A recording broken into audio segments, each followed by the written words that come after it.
அழியா நாவுடைய கோடி அற்புதரே புனித அந்தோணியாரே, நாங்கள் உம்மை நினைத்து நன்றி கூறுகிறோம். உமது அருள் வரத்திற்காக ஜெபிக்கிறோம். உமது கரங்களில் தவழும் குழந்தை இயேசுவிடம் எங்களுக்காக அனுதினமும் பரிந்து பேசும். உமது திருக்கரங்களில் தாங்கியுள்ள இறைவார்த்தையின்படி நாங்கள் நாள்தோறும் நடக்கவும், அந்த இறைவார்த்தைகள்தான் எங்களை வழி நடத்துகிறது, வாழ வைக்கிறது என்பதை நாங்கள் உணர செய்தருளும்.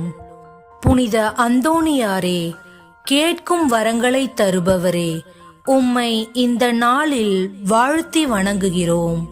எங்களோடு இருந்து எங்களை வழிநடத்தி காத்தருள உம்மை மன்றாடுகின்றோம்.